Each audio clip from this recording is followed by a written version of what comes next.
Bueno, buenas tardes o buenas noches o buenos días. Esta clase la van a poder ver en cualquier momento del día. Yo soy Sergio Scrimini, auxiliar docente de la asignatura de inmunología, y la clase de hoy, que es la segunda clase teórica, es sobre inmunoglobulinas y el receptor del linfocito B.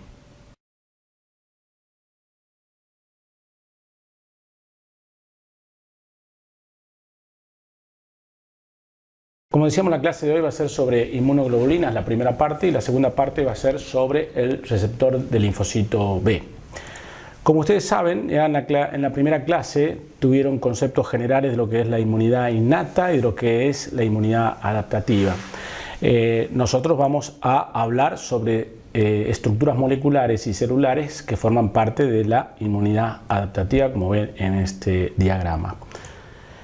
En este otro esquema lo vamos a ver, lo vamos a localizar teniendo en cuenta el árbol, la progenie de células de la médula ósea, donde se encuentran las células de las cuales vamos a hablar hoy y de los productos de estas células, que son los anticuerpos. Vamos a hablar de linfocito B y de anticuerpos. Primero vamos a hacer una pequeña reseña histórica. En este esquema ustedes ven que hace ya más de 100 años los investigadores, y vamos a ver cuál de los investigadores, el que se conoce como el padre de la inmunología, hicieron un experimento. Ustedes ven arriba un esquema de ratoncitos, de animalitos, que en el tiempo iban recibiendo dosis crecientes de un antígeno, en este caso el toxoide tetánico. A la par teníamos un grupo de animalitos en donde, en vez de darle dosis crecientes de un antígeno, de un toxoide, en este caso se le daba simplemente agua o solución fisiológica, que es una solución que es inerte. Cuando después de un tiempo y después de someterlos a estas dosis crecientes del toxoide tetánico se le daba una dosis letal del toxoide tetánico, el grupo de animalitos que habían recibido el toxoide tetánico en el tiempo en dosis crecientes sobrevivía a esa dosis letal, mientras que los ratoncitos que no habían recibido esas dosis crecientes del antígeno morían ante la dosis letal. Eso evidentemente los hizo pensar a los investigadores que los ratoncitos que recibían dosis crecientes del antígeno, en este caso el toxoide tetánico, desarrollaban algo que los protegía luego de una dosis alta. Ese fue los experimentos que en muy resumidas cuentas hicieron muchos investigadores, pero el que se conoce como el padre de la inmunología, el que fue el que pensó la existencia de moléculas que él le llamó la teoría de las cadenas laterales. Ese es el principio de lo que después se conoció como anticuerpos, que es Paul Ehrlich, que era un patólogo alemán, que él buscaba, como decía, la bala mágica. Él fue premio Nobel en 1908, él fue el que desarrolló la teoría de las cadenas laterales. Él imaginaba que las células tenían unas prolongaciones de su protoplasma, en su citoplasma, que además de tenerlas, esas prolongaciones, esas células, esas prolongaciones se liberaban y eran capaces de unirse a una sustancia, en este caso el toxoide tetánico, o a cualquier otra sustancia reconocida como extraña.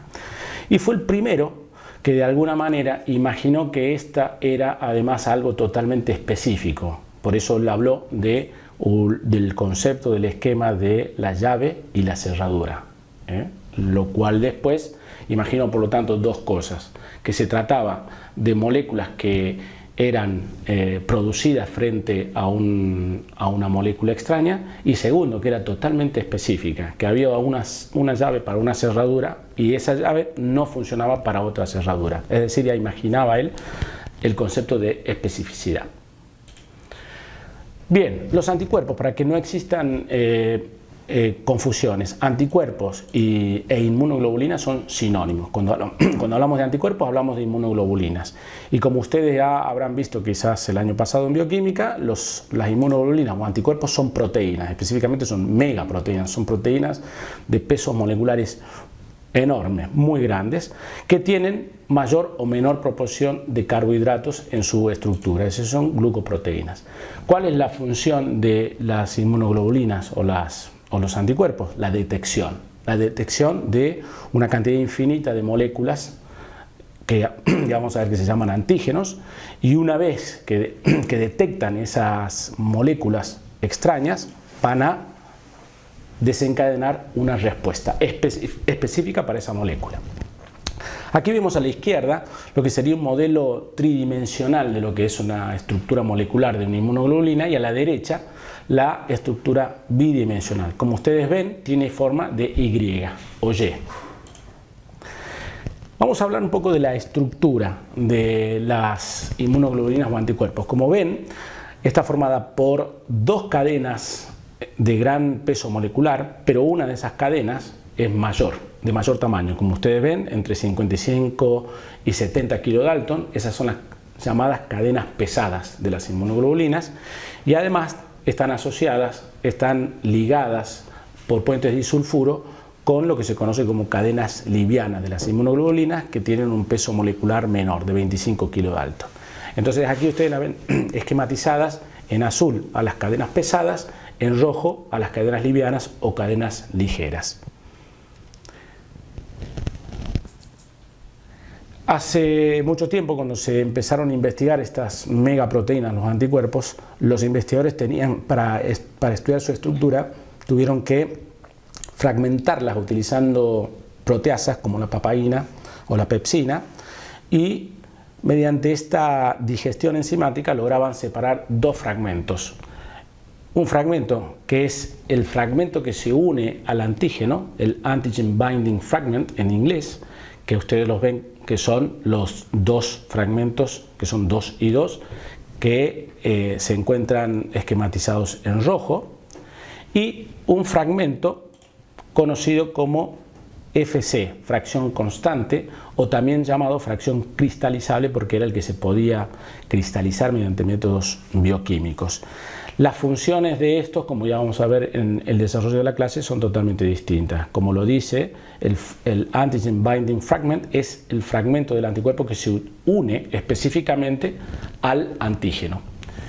Y el FC, la fracción constante o fracción cristalizable, es la que va a tener funciones efectoras, porque a través de un receptor se va a unir a distintos tipos de células, y de acuerdo a la célula que se una va a tener una función determinada. Lo vamos a ver en el transcurso de la clase. Desde el punto de vista molecular, todas las inmunoglobulinas tienen lo que se conoce como dominio básico tipo inmunoglobulina, que es una estructura que se repite de aproximadamente 110 aminoácidos, una estructura bastante estable, que se repite en las cadenas livianas. Como ustedes ven, se repiten dos veces. Las cadenas livianas tienen 2 dominios, mientras que las cadenas pesadas tienen 4 o 5 dominios, de acuerdo a el tipo de inmunoglobulina o anticuerpo del cual hablemos. Estos dominios básicos de inmunoglobulina son estructuras moleculares, como decíamos, muy estables, que se repiten con algunos cambios en su estructura, que van a dar lugar a distintos tipos o clases o isotipos de anticuerpos o inmunoglobulinas. ¿Cuál es la nomenclatura? Esto es importante que lo tengan en cuenta, porque de aquí en adelante en su carrera de médico van a leer muchos trabajos en donde se utilice una nomenclatura que van a tener que saber de qué estamos hablando. Por una parte, decíamos que la fracción que se une al antígeno, el FAP, como veíamos en la diapositiva anterior, tenemos ahí lo que se conoce como la región variable. ¿Por qué? Porque en los dominios terminales, que aquí se encuentran estos dos dominios rojos y estos otros dos dominios rojos, son los que tienen en su estructura los sitios de variabilidad a través de los cuales van a reconocer infinita cantidad de moléculas en forma específica. Es decir, va a haber un anticuerpo con una variabilidad que va a reconocer un antígeno, pero que no va a reconocer otro. Para otro antígeno va a haber otro anticuerpo específico. Esas zonas de variabilidad se encuentran en estas zonas o regiones o dominios variables, que se encuentran esquematizados en rojo, por una parte. Por esos, como su nombre lo está indicando, variables, en la nomenclatura lo van a ver siempre como una V corta mayúscula. Tenemos una región variable de la cadena liviana, por eso es VL de light, de ligera o liviana, y tenemos el otro dominio variable, pero que corresponde a las cadenas pesadas. Por eso la nomenclatura es V de variable y la H de heavy, cadena pesada, es decir, el dominio variable de la cadena pesada. Entonces, nuevamente tenemos un dominio variable de la cadena liviana y un dominio variable de la cadena pesada.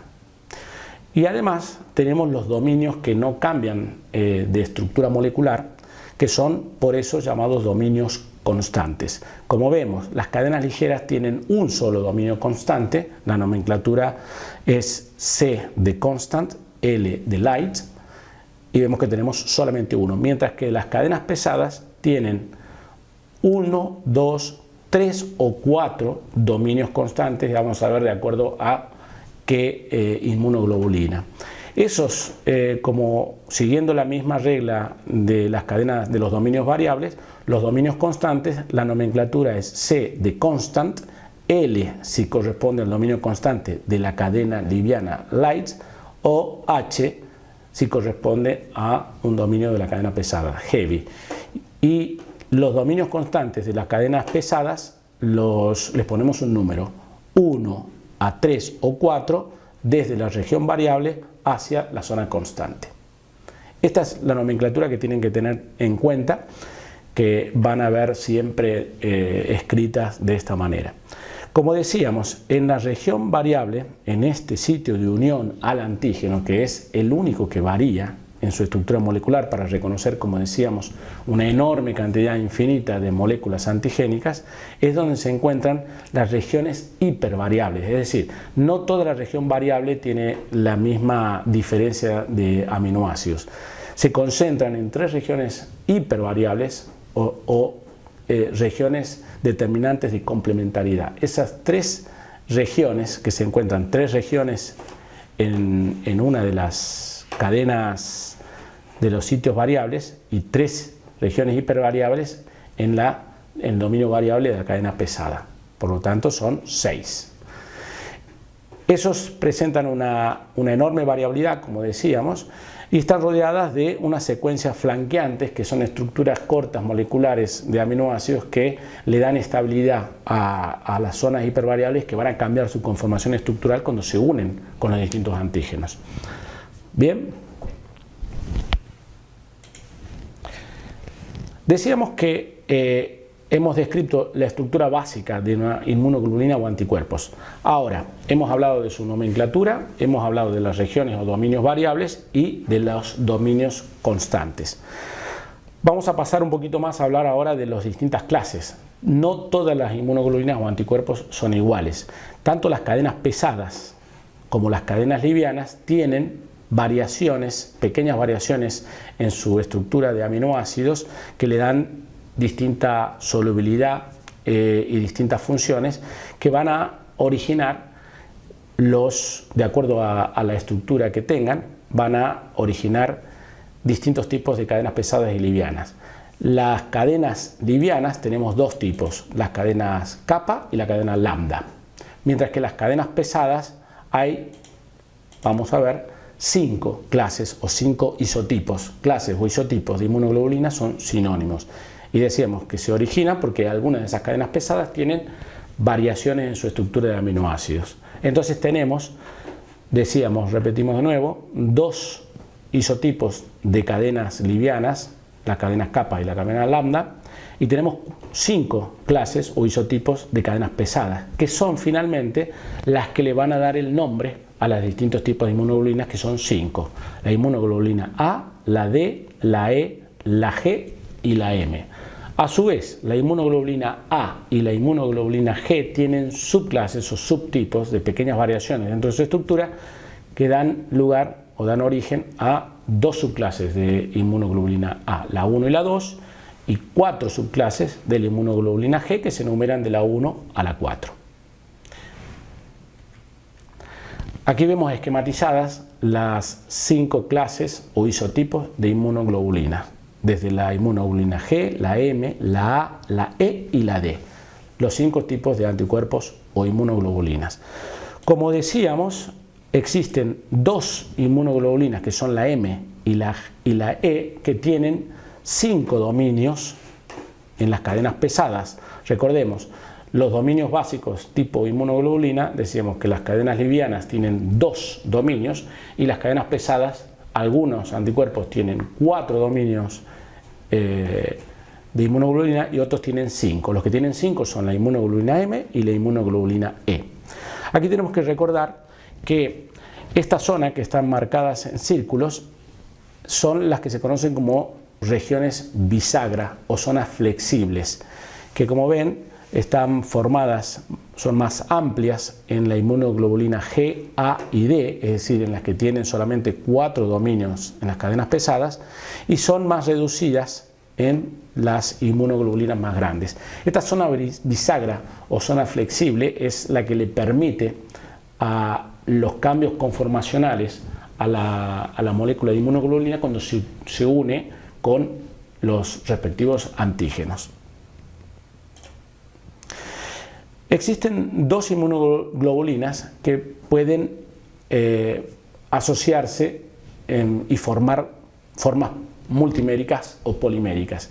Una es la inmunoglobulina M a la izquierda y la otra es la inmunoglobulina A. Como ustedes ven, la inmunoglobulina M puede llegar a juntarse y asociarse en forma de pentámeros, es decir, se juntan 5 moléculas de inmunoglobulina M a través de una megaproteína llamada cadena J, por joining, por proteínas de unión, y forma esta enorme estructura molecular de 5 moléculas de inmunoglobulina que, por lo tanto, si cada molécula de inmunoglobulina tiene 2 sitios de unión antígeno, este pentámero va a tener 10 sitios de unión a antígenos, ¿sí?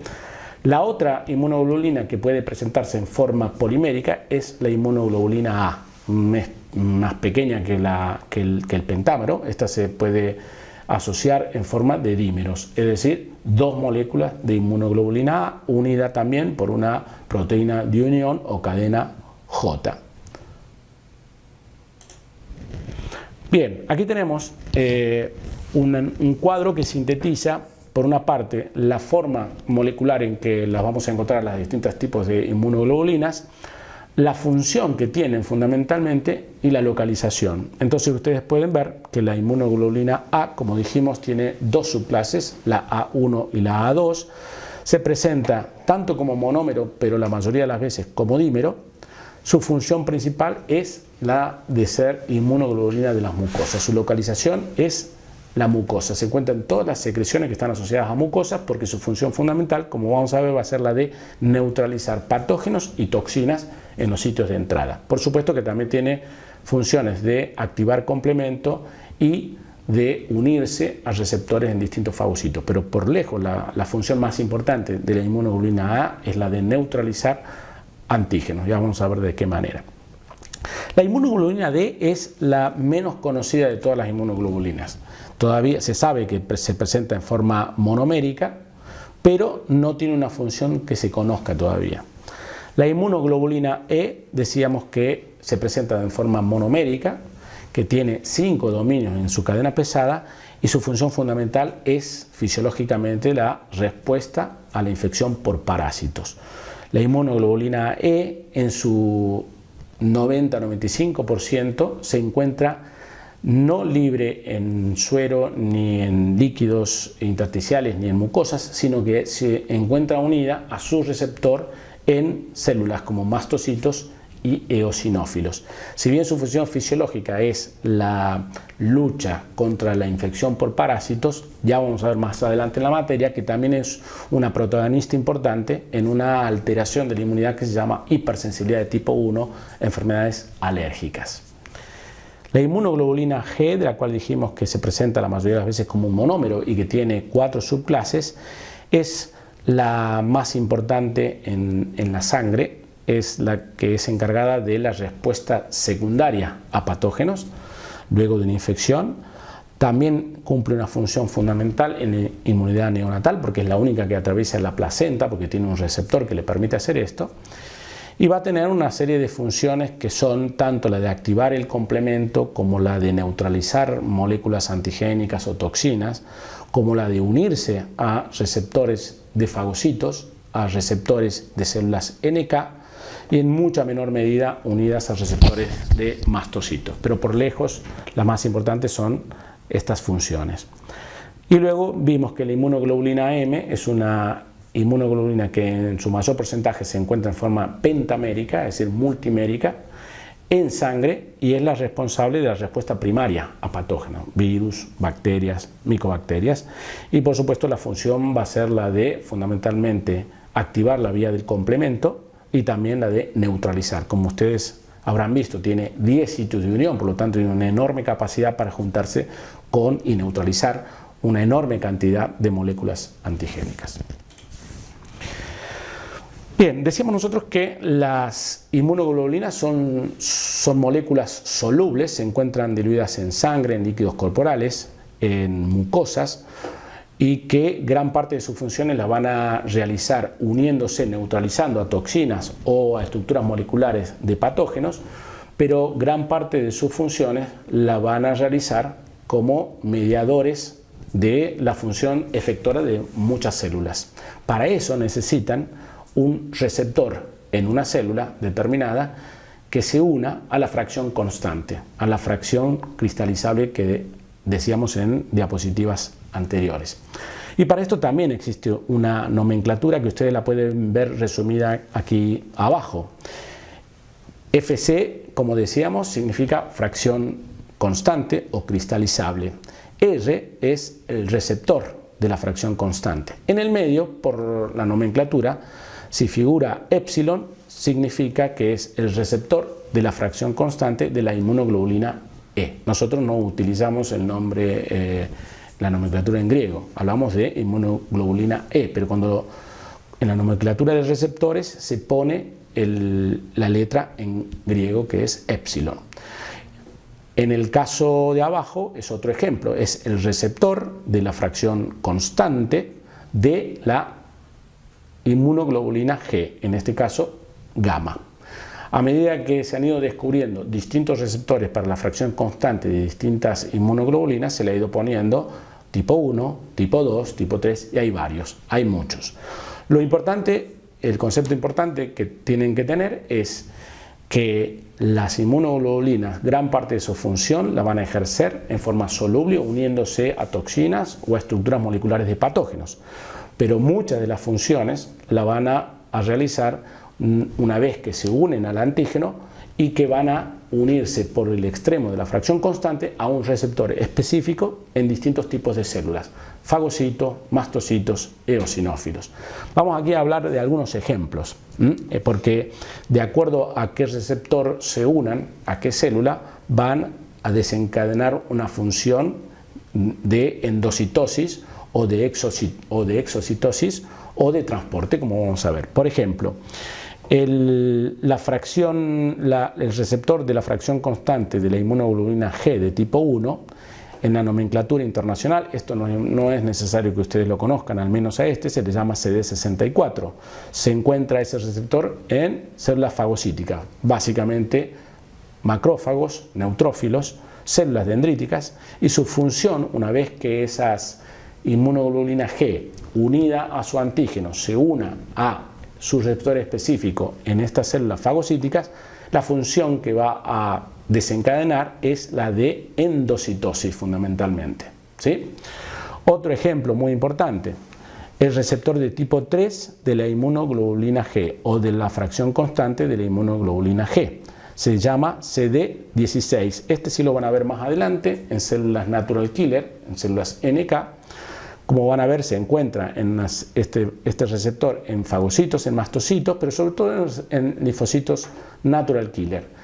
La función fundamental que van a desencadenar en esto es la exocitosis de una serie de moléculas que van a terminar lisando a una célula, por ejemplo, que está infectada por un virus o una célula tumoral. Luego vemos este receptor de tipo 2, también llamado receptores de alta afinidad de la fracción constante de la inmunoglobulina E. ¿Se encuentra dónde? Como decíamos, estos receptores se encuentran sobre todo en mastocitos, basófilos y eosinófilos, y una vez que se unen, por ejemplo, en una infección parasitaria, cuando la inmunoglobulina E específica contra una molécula del parásito se une, se va a unir al receptor del eosinófilo o del basófilo, y la función que va a determinar es la exocitosis, sobre todo la exocitosis de una serie de moléculas inflamatorias y lisantes que van a destruir al parásito. Otro ejemplo tenemos en el epitelio intestinal del neonato y sobre todo en la placenta, el receptor para la inmunoglobulina G, que es la que le permite a la inmunoglobulina G pasar la placenta, en el caso del feto, desde la sangre de la madre, o también absorber la inmunoglobulina G en el epitelio intestinal, la inmunoglobulina G de la leche materna. El último ejemplo que nombramos de receptor es el receptor de poliglobulinas, que se encuentra en el epitelio de la mucosa en las personas adultas, que es un receptor que es fundamental para la transhistosis, o sea, para el transporte de la inmunoglobulina A, sobre todo, como ya vamos a ver en diapositivas posteriores, desde los tejidos linfoides que se encuentran en la submucosa hacia la luz de la mucosa. Este es el caso que decíamos, el ejemplo de cómo las células plasmáticas que se encuentran en tejidos linfoides submucosos van a producir inmunoglobulina A específica, se van a unir en forma de dímeros, como dijimos anteriormente, a través de esta proteína de unión o proteína joining, y a través de estos receptores de poliglobulinas van a ser transportados hacia la luz o la superficie de las mucosas. Bien, en esta primera parte entonces hemos hablado de los anticuerpos o inmunoglobulinas y decíamos que los anticuerpos o inmunoglobulinas van a unirse específicamente a un antígeno y que como decíamos, como lo dice su palabra, son específicos para ese antígeno, no pueden unirse a otra molécula sino a ese específicamente. Ahora, esa molécula que nosotros le llamamos antígenos la definimos como toda molécula capaz de ser reconocida de forma específica por un anticuerpo y desencadenar una respuesta inmune. Los antígenos pueden ser de distinto tipo. Básicamente pueden ser solubles, como toxinas bacterianas, como proteínas, lipoproteínas, ácidos nucleicos. Pueden ser particulados. ¿Cuándo decimos que son particulados? Cuando son moléculas que forman parte de una estructura mayor, como por ejemplo parte de la superficie celular de una bacteria o de la cápside de un virus. En ese caso hablamos de antígenos particulados porque son estructuras moleculares que se encuentran adheridas formando parte de una estructura más grande. O bien pueden ser moléculas adheridas artificialmente a una partícula, que es un truco que se utiliza en gran parte de las técnicas inmunológicas de diagnóstico en el laboratorio. Agregar o adosar o pegar una molécula antigénica, un antígeno, artificialmente pegarlo a una macromolécula para particularlo.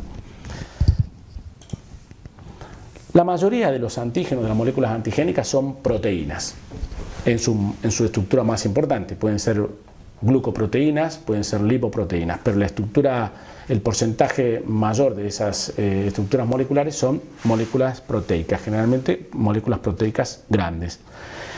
A su vez, las moléculas proteicas, como decíamos, son en general moléculas complejas grandes. No son todas las moléculas un antígeno, sino que un antígeno puede tener distintos sitios que son específicamente a los cuales se le va a unir el anticuerpo. Esos sitios de unión específicos de un antígeno al cual se une un anticuerpo se llaman epítopos o epítopes. También pueden encontrarlo en algunos libros como epítopes.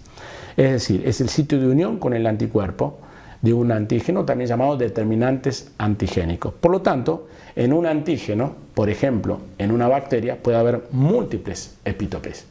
Por lo tanto, si una bacteria o cualquier otro antígeno puede tener muchos sitios de reconocimiento antigénico, va a haber muchos anticuerpos específicos que se unan a esos epítopes. El concepto es que un antígeno es una molécula grande y esa molécula grande tiene distintos sitios de unión, distintos epítopes que son reconocidos por distintos tipos de anticuerpos que son específicos. Estos epítopes o estos sitios de reconocimiento antigénico pueden ser discontinuos o conformacionales, es decir, pueden ser sitios moleculares muy cercanos pero que no son contiguos en la molécula, como lo vemos en este gráfico, o bien pueden ser epítopes lineales, es decir, pueden ser estructuras que se encuentren exactamente situadas a la par.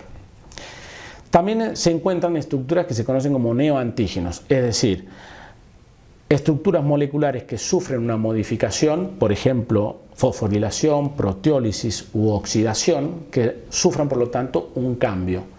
Al producirse ese cambio por cualquiera de estos procesos bioquímicos, se genera una estructura antigénica nueva, por eso se llaman neoantígenos. Hemos hablado entonces de las regiones variables, que son las que reconocen un epítope de un antígeno. Hemos hablado de la fracción constante, que es la que se une a un receptor. Y hemos hablado de los distintos tipos de antígenos y de los epitopes. Ahora, ¿cómo es la unión de un anticuerpo a un antígeno? Esa unión de las regiones hipervariables con los epitopes. Esas son uniones bioquímicas de tipo no covalente. ¿Qué significa?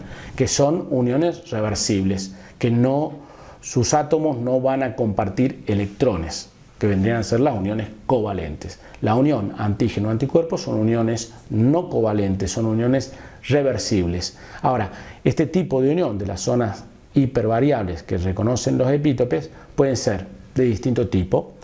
Pueden ser enlaces de hidrógeno, como ustedes están viendo en este esquema. Son iones de hidrógeno que se comparten entre el epítope y la región variable del anticuerpo. O también ese enlace no covalente y reversible puede estar dado por fuerzas electrostáticas, por las cuales se atraen cargas opuestas. También ese enlace puede estar determinado por fluctuaciones de nubes de electrones alrededor de las moléculas que enfrentan átomos vecinos. Esas son las que se conocen como fuerzas de Van der Waals. Y finalmente, estos enlaces reversibles no covalentes de unión de anticuerpo y antígeno puede estar determinado por grupos hidrofóbicos que repelen el agua y tienden a agruparse para excluirla.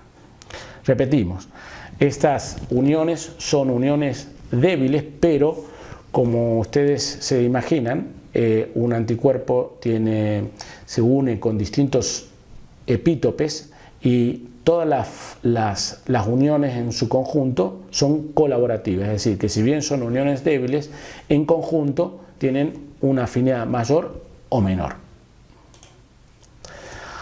¿Cuáles son las funciones? Ya vimos en un cuadro anterior algunas de las funciones de los anticuerpos, pero específicamente vimos que los anticuerpos solubles, es decir, que están tanto en la sangre o que están en el intersticio o que están en la superficie de las mucosas, van a unirse a los antígenos, a los epítopes, distintos epítopes de un antígeno, y lo van a neutralizar, evitando que ese antígeno, que puede ser una toxina o que puede ser un patógeno, sea un virus, una bacteria, un hongo, evitando que ese llegue a una célula o un tejido diana, ¿sí? Esa es una de las funciones, neutralizar a los antígenos. Esa es de las funciones más importantes de la IgG, de la IgM y de la IgA.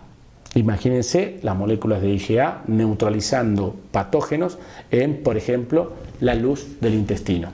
O bien, por ejemplo, la IgM o la IgA neutralizando en la circulación toxinas de cualquier otro tipo de germen. Otra de las funciones que dijimos nosotros es que el anticuerpo, una vez que se une al antígeno, y sufre un cambio conformacional en su estructura, se va a unir a un receptor específico en distintos tipos de células del sistema inmune. ¿Para qué? Por ejemplo, para estimular la degradación o la destrucción, que es la opsonización. Como ustedes ven aquí, esquematizado un patógeno. El patógeno ha sido reconocido distintos epítopes por anticuerpos, los anticuerpos se unieron a este patógeno y este patógeno, una vez que está cubierto por distintos tipos de anticuerpos, va a favorecer lo que se conoce como opsonización, una vez que por su fracción constante se une a los receptores de fagocitos, como por ejemplo podrían ser macrófagos o monocitos o inclusive neutrófilos, ¿sí? Es decir, una de las funciones es la de estimular la opsonización, es decir, la digestión, la destrucción de un patógeno. O bien la de activar el complemento. Una vez que activan la vía del complemento, va a amplificar y potenciar la destrucción de los patógenos. Por ejemplo, esta es una de las funciones más importantes de la inmunoglobulina G y la inmunoglobulina M. Como vimos también cuando hablamos de receptores, algunas inmunoglobulinas se unen a su receptor, por ejemplo, en la célula natural killer, y van a desencadenar la exocitosis, es decir, la liberación de gránulos que tienen potentes enzimas como las catepsinas o como las granzimas, que son enzimas que van a abrir un poro en la célula que esté, por ejemplo, infectada por un virus o con una célula tumoral, y van a producir la destrucción de esta célula. O bien, en el caso que mostramos en esta parte del esquema, por ejemplo, la inmunoglobulina E se va a unir a distintos epítopes de un parásito, por ejemplo, un helminto. Una vez que la inmunoglobulina E reconoce estos antígenos, se va a unir por su fracción constante a células como eosinófilos y como mastocitos, y va a estimular la degranulación de una enorme cantidad de moléculas inflamatorias y citolíticas que van a tender a destruir al parásito. En este esquema entonces hemos visto cuáles son las distintas funciones biológicas que tienen los anticuerpos una vez que se unen a sus antígenos. ¿Cómo se distribuyen? Bueno, algo hemos venido diciendo al transcurso de la clase. En el suero, el anticuerpo que se encuentra con mayor cantidad es la inmunoglobulina G, es decir, de todos los anticuerpos, un 70-75% es inmunoglobulina G. La inmunoglobulina A se encuentra también un 15 o un 20% en el suero, pero repetimos, la inmunoglobulina A es por excelencia la inmunoglobulina que se encuentra en las mucosas, casi con exclusividad. La inmunoglobulina M en un 10% se encuentra en el suero, la inmunoglobulina D y la E son casi muy pequeña cantidad, se pueden dosar en condiciones normales en el suero. En la placenta, la inmunoglobulina que vamos a encontrar por excelencia es la inmunoglobulina G. Recordemos, tienen en la placenta un receptor específico que es la que le permite a la inmunoglobulina G pasar de la sangre materna a la sangre fetal. En leche materna vamos a tener una gran cantidad de inmunoglobulina G e inmunoglobulina A. En las secreciones mucosas producidas por el tejido linfoide, por las células plasmáticas del tejido linfoide, la inmunoglobulina A. En el fluido extracelular, fundamentalmente inmunoglobulina G. Y finalmente, también vamos a encontrar inmunoglobulina M y D en la pared de los linfocitos B, que es un tema de la próxima clase. Si nosotros hiciésemos lo que se conoce como un proteinograma electroforético, es una de las pruebas bioquímicas que en la clínica usamos mucho para ver el perfil de las proteínas en la sangre, tenemos este trazado que es muy característico, en donde las proteínas, si uno siembra el suero en este extremo y somete a esa gota de suero a una corriente electroforética, las proteínas, como ustedes estudiaron en bioquímica, por su distinta carga y peso molecular, van a moverse. Las que más se mueven hacia el otro extremo son las que son más livianas, es decir, la albúmina. Y luego vamos a ver que tenemos distintas fracciones de las globulinas, alfa, beta, y finalmente en este extremo, como estamos señalando aquí, las que se mueven poco, porque como decíamos, las inmunoglobulinas son macroproteínas, son las que tienen mayor peso molecular, son las que se mueven menos en la corrida electroforética. En un proteinograma electroforético típico vemos que las gamma globulinas se van a mover poco y se van a depositar en este extremo. Bien, hemos terminado entonces con la primera parte de esta clase, que es sobre anticuerpos e inmunoglobulinas. Hemos hablado de la historia de las inmunoglobulinas, de la presentación y sus formas naturales, de la estructura general de las inmunoglobulinas, sus cadenas polipeptídicas, cadenas ligeras y pesadas, del fragmento de unión antígeno y de la fracción constante o cristalizable una vez que la separamos con una enzima como la pepsina. Hemos hablado del dominio básico tipo inmunoglobulina. Hemos visto que las cadenas ligeras tienen 2 y que las cadenas pesadas tienen 4 o 5 de dominios básicos.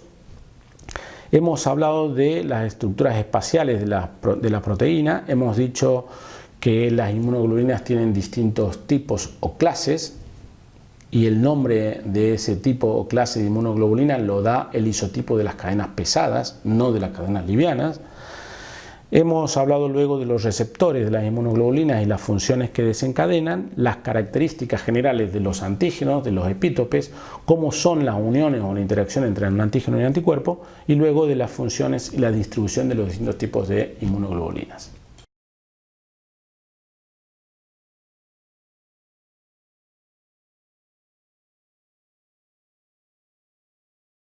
Bueno, buenas tardes o buenas noches o buenos días. Esta clase la van a poder ver en cualquier momento del día. Yo soy Sergio Scrimini, auxiliar docente de la asignatura de Inmunología, y la clase de hoy, que es la segunda clase teórica, es sobre inmunoglobulinas y el receptor del linfocito B.